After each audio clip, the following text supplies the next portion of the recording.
Assalamualaikum warahmatullahi wabarakatuh. Waalaikumsalam warahmatullahi wabarakatuh.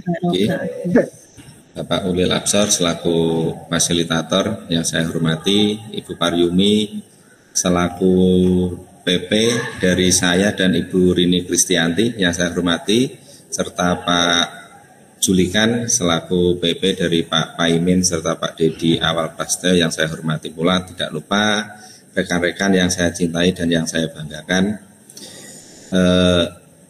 Sebelumnya marilah kita selalu memanjatkan puji syukur kita kehadirat Allah Subhanahu wa taala yang selalu memberikan rahmat hidayah pada kita dan kesehatannya pada kita, sehingga pada siang hari ini kita masih bisa bertemu dalam ruang kolaborasi modul 3.1 dalam keadaan sehat walafiat. Bapak Ibu, izinkan kami dari kelompok 1 untuk mempresentasikan hasil diskusi dari kelompok kami yang sudah kami mulai dari diskusi kemarin sampai tadi malam, bahkan siang tadi, sehingga menghasilkan kesimpulan yang nanti akan kami presentasikan dari kelompok 1. Untuk itu kami perkenalkan anggota dari kelompok kami. Yang pertama ada saya sendiri, Sukolis Nanto selaku moderator. Kemudian ada Bapak Dedi Awal Prasetyo selaku presenter. Kemudian ada Bapak Paimin selaku penjawab serta pemberi tanggapan positif. Kemudian ada Ibu Rini Kristianti sebagai penanya serta notulis. Bapak Ibu, mungkin sebelum saya mulai, mungkin kita bisa berpantun biar Pak Slamet ada saingannya. Datang pemburu menangkap itik. Cakep. Buah pepaya enak dikonsumsi. Untuk bu guru yang paling cantik, izinkan kami kelompok 1 untuk memulai presentasi. Makanya dibales Pak Slamet nggih. Nek bapake mboten tak paringi nggih pokoke. Nggih. Mungkin seperti itu pembuka dari kami. Untuk selanjutnya kami persilahkan kepada Bapak Dedi Awal Prasetyo untuk melakukan presentasi hasil dari diskusi tentang kelompok kami. Temanya adalah tentang study tour, di mana pengambilan keputusan yang kami simpulkan dari hasil diskusi adalah pengambilan keputusan berbasis nilai-nilai kebajikan sebagai pemimpin. Waktu dan tempat Pak Dedi kami persilahkan. Terima kasih Pak Suko. Assalamualaikum warahmatullahi wabarakatuh. Kami dari kelompok 1 akan menyampaikan hasil diskusi dari ruang kolaborasi modul 3.1, pengambilan keputusan berbasis nilai-nilai kebajikan sebagai pemimpin. Untuk anggota kelompok sudah disampaikan oleh Pak Suko, dan untuk pantun pembuka nanti saya titip untuk Pak Slamet.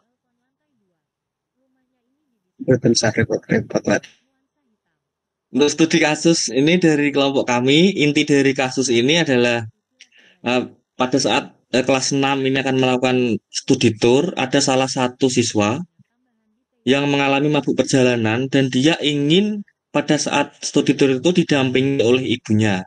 Padahal kesepakatan awal dari studi tour itu tidak boleh ada wali murid yang mendampingi. Intinya dari studi kasusnya seperti itu. Lalu hasil analisis dari kelompok kami, paradigma yang digunakan adalah rasa keadilan, lawan rasa kasihan, lalu prinsipnya, berpikir berbasis rasa peduli. Lalu tahapan pengambilan dan pengujian ada 9 langkah. Yang pertama, mengenali nilai-nilai yang saling bertentangan. Yang kedua, menentukan siapa yang terlibat dalam situasi ini. 3. Kumpulan fakta-fakta yang relevan. 4. Pengujian benar atau salah. 5. Pengujian paradigma benar lawan benar. 6. Melakukan prinsip resolusi. 7. Investigasi opsi trilema. 8. Buat keputusan, lalu yang terakhir lihat lagi keputusan dan refleksikan. Ini poin yang pertama, mengenali nilai-nilai yang saling bertentangan. Rasa keadilan ini berlaku untuk setiap siswa yang akan mengikuti studi tour, yaitu tidak diperbolehkan mengajak wali murid. Namun, Bowo ini juga berhak mengikuti studi tour karena hal ini sebagai perpisahan dengan guru dan temannya sebelum melanjutkan sekolah yang lebih tinggi. Poin selanjutnya, ini menentukan siapa yang terlibat dalam situasi ini. Yang terlibat dalam situasi ini yang pertama kepala sekolah, lalu ada guru, wali murid dari Bowo, dan juga murid itu sendiri. Kumpulan fakta-fakta yang relevan. Ini yang pertama, anak muda mabuk perjalanan. Wali murid ingin mendampingi anaknya karena khawatir anaknya tidak terurus. Yang kedua, peraturan sekolah di awal tahun disepakati tidak boleh didampingi oleh wali murid. Lalu pengujian benar atau salah. Apakah ada unsur pelanggaran hukum, uji ilegal, dan pelanggaran peraturan atau kode etik profesi, uji regulasi dalam kasus tersebut? Di sini tidak ada unsur pelanggaran hukum dan juga pelanggaran kode etik profesi dalam situasi tersebut.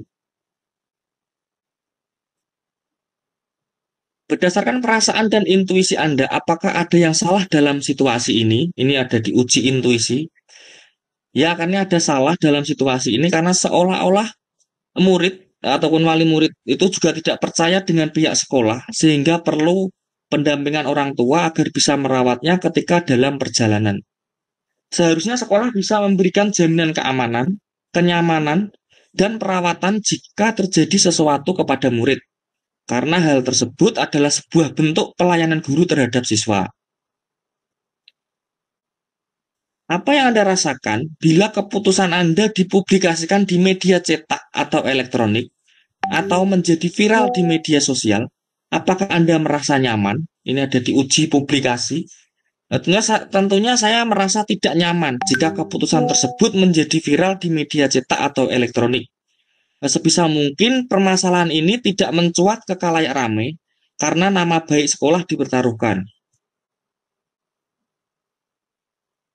Kira-kira apa keputusan yang akan diambil oleh panutan atau idola Anda dalam situasi ini?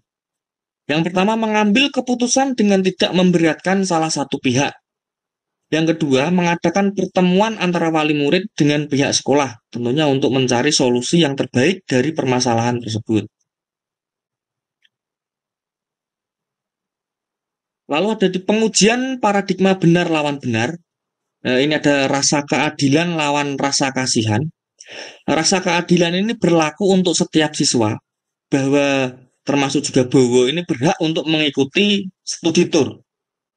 Untuk rasa kasihannya, tampak pada Bowo yang benar-benar ingin didampingi ibunya karena mabuk perjalanan. Melakukan prinsip resolusi. Yang pertama, prinsip rule-based thinking.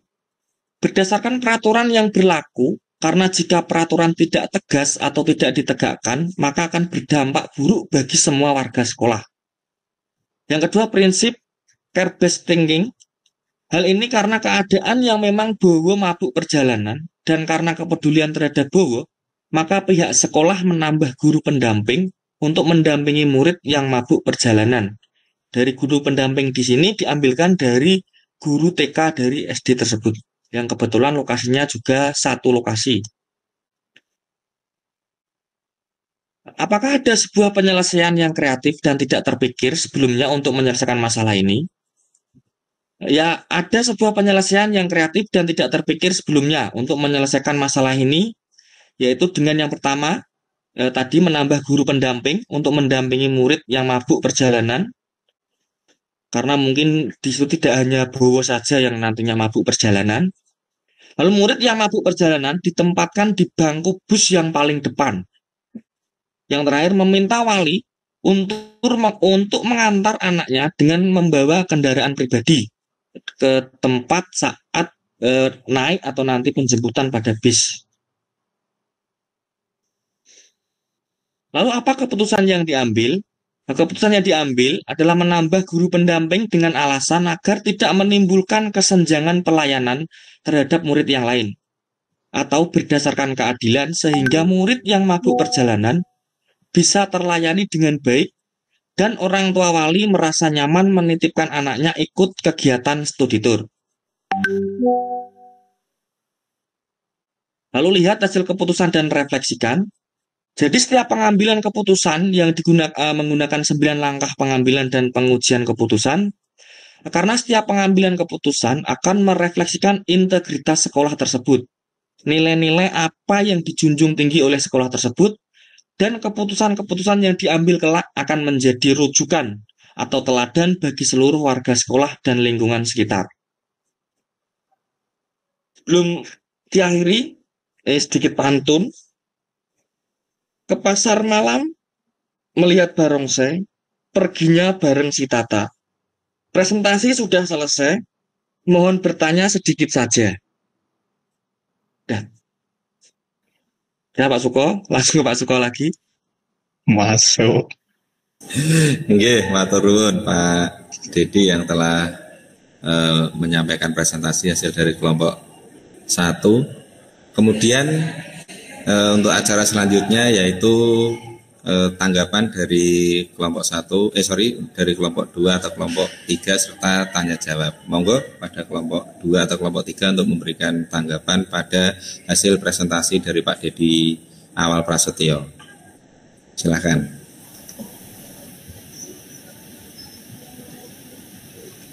Terima kasih. Assalamualaikum warahmatullahi wabarakatuh. Waalaikumsalam. Di sini saya dari kelompok 2 akan memberikan tanggapan positif dari pemaparan Bapak Dedi Awal Prasetyo tadi nggih.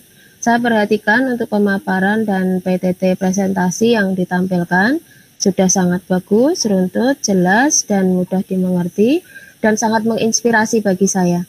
Kemudian materi yang dijelaskan tadi dari pengambilan keputusan yang berbasis nilai kebajikan sebagai pemimpin dengan kasusnya tadi pada saat kelas 6 ya, studi tour ada siswa yang mabuk dan ingin didampingi oleh orang tua di mana hal tersebut tidak sesuai dengan kesepakatan.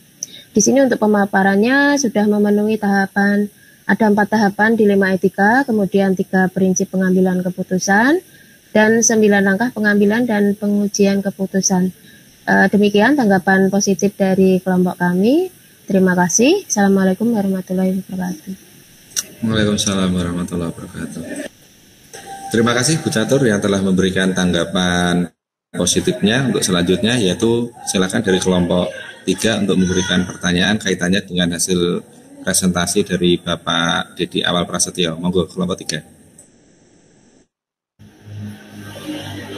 Ya, terima kasih. Assalamualaikum warahmatullahi wabarakatuh. Terima kasih atas waktunya yang diberikan kepada kelompok 3. Saya selaku penanya pada kelompok 3 akan memenuhi apa yang menjadi isi pantun yang disampaikan oleh Pak Dedi.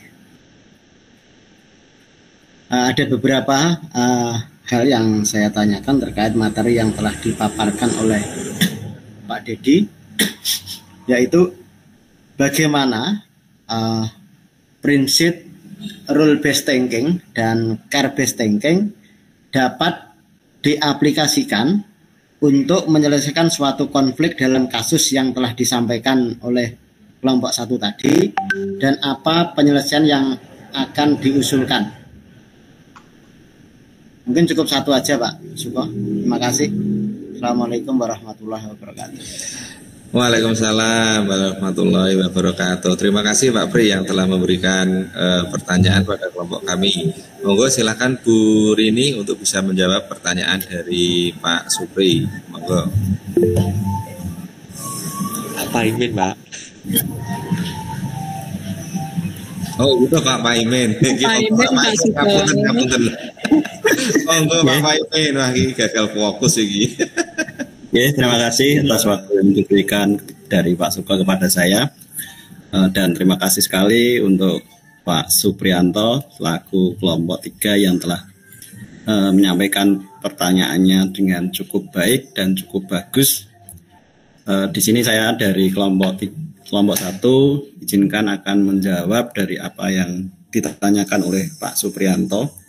Yang saya catat tadi bagaimana prinsip rule based thinking dan care based thinking dapat diaplikasikan untuk menyelesaikan konflik dalam kasus ini. Untuk kedua prinsip tersebut, untuk prinsip rule based thinking adalah berpusat pada penegakan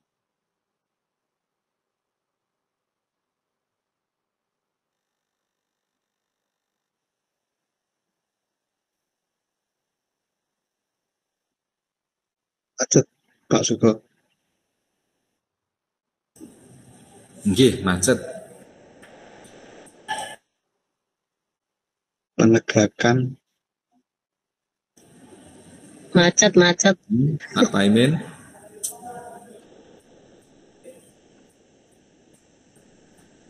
Pak Paimin. Mungkin sinyal, Pak. Nggih. Ya mungkin kalau Pak Paimin terkendala bisa dihandle yang lain Bapak Ibu. Oke, yang lain. Pak Paimin pun sakit? Ada Pak. Enggak. Oke, monggo dilanjut Pak Paimin. Jadi intinya gini, Pak Suprianto, untuk penyelesaian dari kasus itu agar tidak melanggar aturan dan ada rasa kepedulian adalah dengan cara yang tadi sudah disampaikan oleh Pak Dedi dengan berbagai alternatif, yaitu dengan cara mendampingi dengan memberikan guru khusus pendamping dari anak yang bernama Bowo tersebut. Kemudian bisa jadi dengan mengantar atau orang tuanya itu mengantar dengan mobil pribadi dalam artian mengikuti kegiatan studi tour tapi tidak dalam satu bis. Jadi anak-anak tetap di satu bis sedangkan orang tuanya mengikuti dari belakang. Gitu Pak Suprianto. Jawaban dari kami dan mohon maaf tadi sinyal kami agak terputus. Demikian Pak Suko. Waktu saya kembalikan. Nggih, matur nuwun Pak Paimin. Mungkin Pak Supri sudah mendapatkan jawaban yang sesuai yang diharapkan apa dereng niki Pak Supri? Ya, terima kasih atas jawabannya Pak Paimin. Terkait yang dua prinsip tadi terkendala karena sinyal Pak Paimin. Jadi mungkin teman-teman mungkin kurang jelas gitu ya Pak. Pak ya. Mungkin untuk bisa diulang kembali Pak Paimin. Terima kasih. Ya, gini Pak Suprianto, untuk tadi itu kan untuk prinsip yang pertama itu adalah tentang penegakan peraturan, kemudian yang kedua adalah belas kasihan atau kepedulian.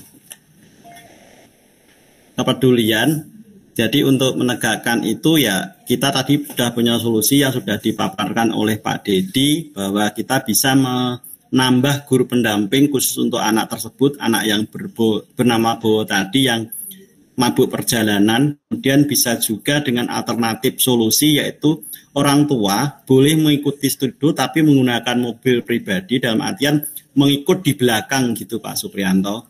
Jadi untuk aturan kesepakatan awal itu tidak dilanggar karena orang tua tidak di dalam bis. Kemudian jadi untuk aturan itu bisa ditegakkan. Jadi tidak ada nanti kalau dibiarkan kan nanti bisa semua wali murid ikut kegiatan studi tour dalam satu bis, nanti akan menambah permasalahan lagi gitu Pak Suprianto. Kemudian untuk solusi yang tadi bisa juga dengan rasa kasihan tadi kan prinsip itu tetap anak itu ketika mengikuti studi tour dalam keadaan nyaman bersama teman-temannya gitu Pak Suprianto. Terima kasih. Mungkin teman-teman yang lain bisa menambahkan kalau sekiranya jawaban saya kurang berkenan. Terima kasih. Saya akhiri. Assalamualaikum warahmatullahi wabarakatuh. Waalaikumsalam warahmatullahi wabarakatuh. Ya, pun jelas niki Pak Supri ya. Cukup berkenan Pak Suko. Oh nggih. Pak Paimin itu pemuas pokoknya Pak Pri.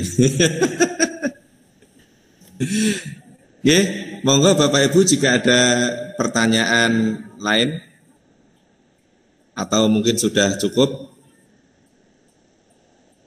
Tambahan sedikit Pak. Oh nggih, monggo Pak Dedi. Untuk Pak Supri mungkin dari kedua prinsip itu intinya dengan menggabungkan kedua prinsip ini, sekolah dapat memastikan bahwa semua siswa nanti mendapat perlakuan yang adil sekaligus memenuhi kebutuhan murid, Pak. Jadi tidak ada yang merasa dibeda-bedakan begitu, Pak Pri. Mantap. Terima kasih Pak Dedi. Semuanya mantap. Semakin mantap Pak Pri nggih. Nggih. Nggih, mungkin itu Bapak Ibu. Jika sudah tidak ada lagi pertanyaan, mungkin Bu Rini bisa memberikan kesimpulan dari hasil diskusi pada siang hari ini. Monggo Bu Rini untuk menyampaikan hasil notulannya. Baik, terima kasih atas waktunya. Kami dari kelompok 1, tadi Pak Suko sebagai moderator, kemudian presenter Pak Dedi, tentang pengambilan keputusan berbasis nilai-nilai kebajikan sebagai pemimpin. Studi kasus untuk kelompok kami, kelas 6, mengadakan study tour, tetapi ada satu siswa yang ingin didampingi wali muridnya, sedangkan peraturan di sekolah tidak boleh. Paradigmanya rasa keadilan versus rasa kasihan, kemudian prinsip adalah berpikir berbasis rasa peduli. Tahapan pengambilan keputusan ada 9 langkah keputusan, mengenali nilai-nilai yang saling bertentangan, yaitu berlaku untuk setiap siswa yang akan mengikuti study tour, tidak diperbolehkan mengajak wali murid, namun bahwa juga berhak mengikutinya. Kemudian pihak yang terlibat itu ada kepala sekolah, guru, wali murid, dan murid. Fakta relevan, anak mabuk perjalanan, wali murid ingin mendampinginya. Pengujian benar atau salah, tidak ada unsur pelanggaran hukum. Sedangkan uji intuisinya, ya ada yang salah, seolah-olah murid tidak percaya pada sekolah. Sebisa mungkin tidak diviralkan. Keputusan yang diambil atau uji idola mengadakan pertemuan wali murid dengan pihak sekolah. Pengujian paradigma benar lawan benar, rasa keadilan lawan rasa kasihan. Prinsip resolusinya, prinsip rule-based thinking dan care-based thinking. Keputusan yang diambil tadi adalah menambah guru pendamping, sehingga semua bisa terlayani dengan baik. Hasil keputusan kemudian akan direfleksikan. Kemudian dari Bu Catur, setelah disampaikan oleh Pak Dedi, Bu Catur menanggapi dari kelompok 2, PPT-nya sudah bagus, sudah jelas, menginspirasi, dan materi yang dipaparkan pun sudah memenuhi, dan ada 9 langkah keputusan. Kemudian setelah Bu Catur memaparkan tanggapan yang positif, dilanjutkan penanya oleh Pak Supri, ya.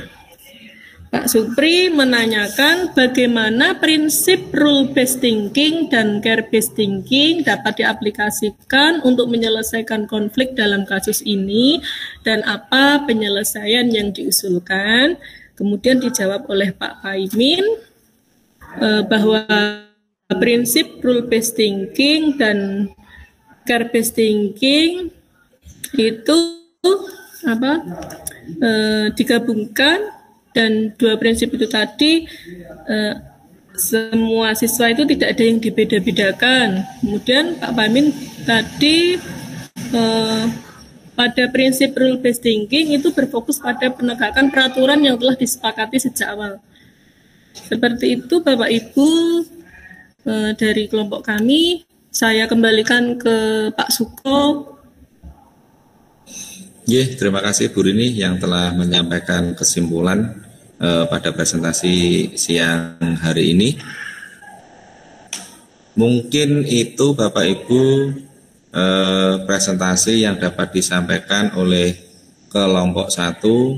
Pastinya kami belum bisa memberikan hasil atau belum bisa memuaskan Bapak Ibu secara maksimal. Untuk itu kami mohon maaf yang sebesar-besarnya. Kami tutup dengan pantun Bapak Ibu. Mentari senja telah tenggelam, hujan turun mulai terjatuh. Saya tutup presentasi dengan salam. Wassalamualaikum warahmatullahi wabarakatuh. Waalaikumsalam warahmatullahi wabarakatuh. Oke, terima kasih Pak Kelompok 1, Pak Suko dan rekan-rekan yang sudah menyampaikan yang sudah melakukan presentasi untuk presentasi di kegiatan ini. Kemudian kalau Ibu dilanjut ya. Lanjut untuk selanjutnya adalah saya spin ya.